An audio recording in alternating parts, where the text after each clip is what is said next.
पहले भी कथा में कहा, आज फिर कहते हैं,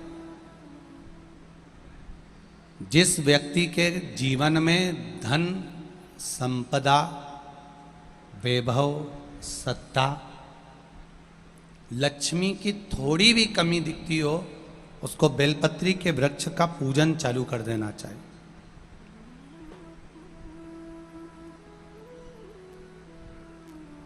जाओ सोमवार के दिन बेलपत्र वृक्ष के नीचे जल चढ़ाकर, जल का सिंचन कर कर, उसी बेलपत्र के नीचे शाम के समय पर संध्या काल में, प्रदोष काल में भगवान देवाधिदेव महादेव गौरी शंकर का स्मरण करो।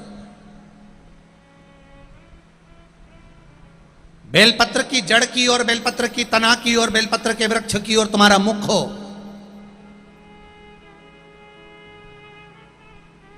कोई आसन नहीं, कोई आसन नहीं, केवल बेलपत्र के वृक्ष की ओर तुम्हारा मुख हो।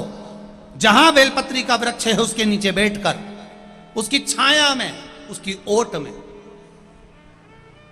पंचाक्षर मंत्र नमः शिवाय, या फिर षडाक्षर मंत्र ओम नमः शिवाय, या फिर श्री शिवाय नमस्तुभ्यम का स्मरण कर कर अपने हृदय की बात गौरी शंकर से, महादेव से कहे।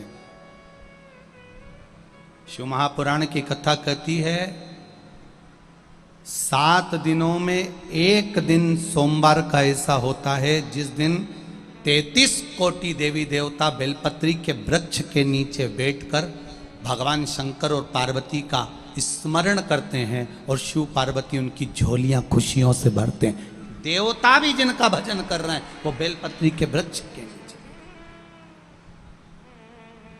लक्ष्मी, मां लक्ष्मी भी बेलपत्र के वृक्ष के नीचे निरंतर विराजमान होती है। और आप लोगों से एक निवेदन और करना चाहेंगे, ये मनुष्य का शरीर जब तक रहे,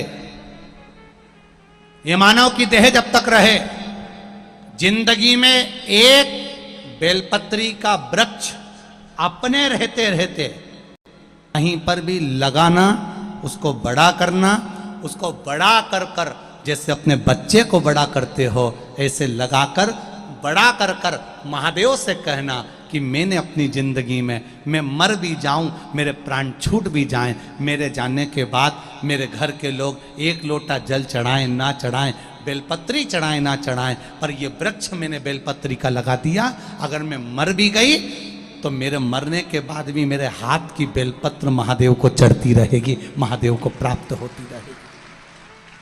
लगाओ, एक बेलपत्री के पौधे को छोटे से बड़ा करो, बड़े से बड़ा करो, बड़े से बड़ा करो, और बड़ा करने के बाद उसको कहीं तुम्हारी मर्जी पड़े जहां, उस बेलपत्री के वृक्ष को लगाओ। चले भी गए तो तुम्हारे हाथ का लगा हुआ वो बेलपत्री का पौधा, तुम्हारे हाथ की वो बेलपत्र देवाधिदेव महादेव को चढ़ती रहेगी। चले भी गए,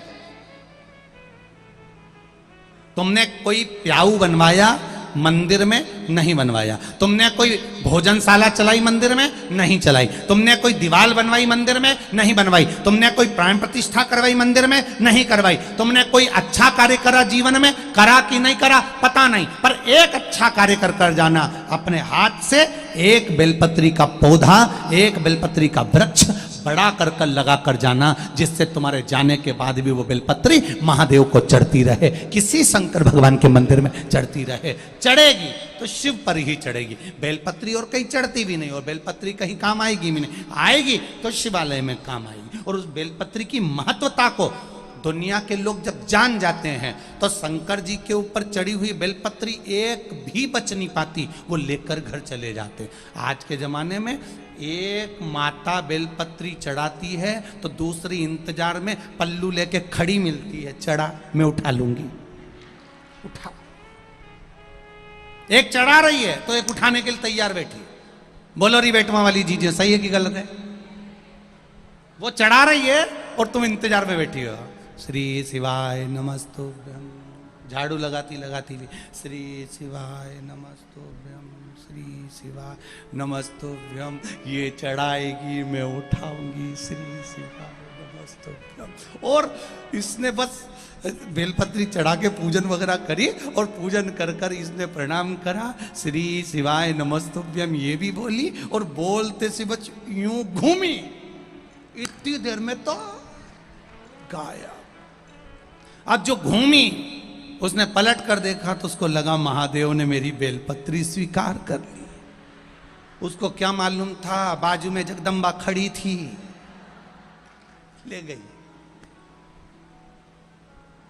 अब दुनिया के लोगों को मालूम पड़ गया कि बेलपत्री का एक पत्ते का महत्व क्या है, बेलपत्री के एक पत्ते का महत्व क्या है।